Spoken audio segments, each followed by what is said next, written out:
অন্যান্য বারের থেকে আমরা এবার আসলে অনেক ভালো খেলেছি, এটা মানতে হবে, কিন্তু আমাদের অনেক চান্স মিস হয়েছে। আমাদের স্ট্রাইকার যে সাইডটা ছিল, আমাদের ওই সাইডটা পুরাই খালি ছিল। এমন একটা অবস্থা যে আমাদের প্রপার একটা নাম্বার 9 না বসানোর কারণে আমরা ওখানে পারতেছি না। আমাদের অনেকগুলো চান্স আসার পর আমরা অল্প কিছুর জন্য হেরে যেতেছি বারবার। যাক, দিন শেষে আমরা ইন্ডিয়ার সাথে খুব ভালো একটা ফাইট দিছি, আর খেলা অবশ্যই উপভোগ করছি। অসাধারণ আজকে হামজার খেলা অসাধারণ ছিল, এবং হামজা ভাইয়ের জন্য সবাই তাদের একটা মোটিভেশন আলাদাভাবে কাজ করছে।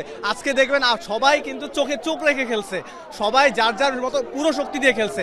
So Hamza effect is on another level. আমাদের ক্যাপ্টেন, যদি এতদিন আমাদের সাথে ক্যাপ্টেন ছিল, আমাদের অবশ্যই ক্যাপ্টেনকে তো মিস করবোই। এটা এক কথায় বলতে গেলে নতুন এক বাংলাদেশ দেখলাম আমরা। আর হামজা চৌধুরী যে আসলেই একজন হামজা চৌধুরী, এটা আর প্রমাণ করতে হলো না। বাংলাদেশের মানুষ 16 কোটি মানুষ দেখলো যে হামজা চৌধুরী আসলে কি। এবং শুধু 16 কোটি মানুষ না, 140 কোটির ইন্ডিয়াও দেখলো যে হামজা চৌধুরী কি। হামজা চৌধুরী সুনীল ছেত্রী লেভেলের না, সে হলো অন্য লেভেলের।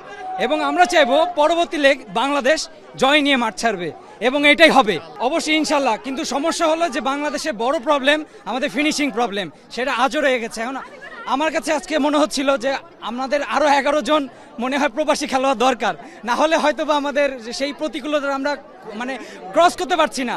আমাদের হামজা চৌধুরী খুবই ভালো একটা অপশন ছিল, কিন্তু আমাদেরকে বাকি আমাদের 10 জনকেও তাদের বেস্টটা দিতে হবে, নাহলে আমরা জয়টা আনতে পারবো না। অবশ্যই ডিফারেন্ট লেগেছে, তারা অনেকটা কনফিডেন্ট ছিল, কারণ তাদের পিছে তারা ভরসা ছিল যে না, হামজা চৌধুরীর মতো একজন প্রিমিয়ার লিগের খেলোয়াড় আছে।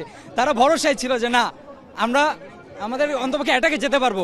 আমার কাছে অনেক সময় মনে হচ্ছে যে না, তারা অনেক কনফিডেন্ট ছিল যে না, আমরা অ্যাটাকে যেতে পারি, ডিফেন্স নিয়ে এতটা টেনশন নিতে হবে না। আমার কাছে মনে হচ্ছে হামজা চৌধুরী যে কতগুলো ক্লিয়ার করলো, এটা হয়তো বা হামজা চৌধুরী না থাকলে আমার কাছে মনে হয় 2-3টা গোল অবশ্যই লেগেছে অনেকগুলা। সুনীল ছেত্রীর যেটা ছিল না, অবশ্যই ওটা অবশ্যই অসাধারণ ছিল, অসাধারণ।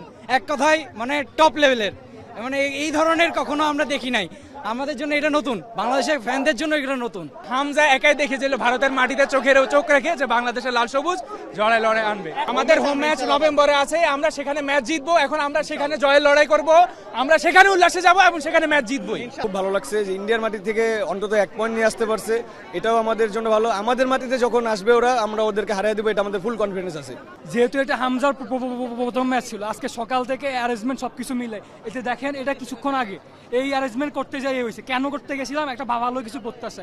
এখানের মধ্যে অনেকগুলো প্লেয়ার, সহজ বাংলা কত যে সিন্ডিকেটের প্লেয়ার ছিল, ফাহিম, এরা কোনো কাজের প্লেয়ার না, এদেরকে কেন মাঠের মধ্যে রাখা হয়েছে। এর মধ্যে আমাদের ক্যাপ্টেন জামাল ভুঁইয়া আলমের মতো স্ট্রাইকার প্লেয়ার, ওদেরকে মাঠের মধ্যে নামায় নাই। সোহেল রানার মতো কি ক্যাপ্টেন্সি দেওয়া হয়েছে, ও কি যোগ্য? এগুলো কোনো মতে যোগ্য না। তারপর হামজার যে গেম প্ল্যান, ওইগুলো শুনে নাই কেউ, যার মতো করে খেলছে। এরকম খেলা আমরা আর দেখতে চাই না। এবং কি সহজ করতে হয়েছে যে কি আমরা আলট্রাস বলেন বা সমর্থক গোষ্ঠী সবাই যাদের কথাই বলেন, সবাই আমরা আন্দোলনের মধ্যে যাব যে হেড কোচ, অ্যাসিস্ট্যান্ট কোচ, তারপর হচ্ছে টিম ম্যানেজার, ওদের পদত্যাগ করতে হবে। আমরা এই কোচ আর চাই না। সহজ কথা হয়েছে এটা। আমার ভাইয়ের মতো প্লেয়ার বসায় রাখছে কিসের জন্য? যারা ফর্মে নেই তাদের নিয়ে খেলাচ্ছে। এটা বাংলাদেশের ফুটবলে ব্যাপক একটা দুর্নীতি। এই সিন্ডিকেট থেকে বাংলাদেশ ফুটবলকে বেরিয়ে আসতে হবে, নাইলে বাংলাদেশ ফুটবল হামজা ভাই কেন তার চেয়ে লেভেলের প্লেয়ার নিয়ে আসলেও বাংলাদেশ কোনো সময় ম্যাচ জিততে পারবে না।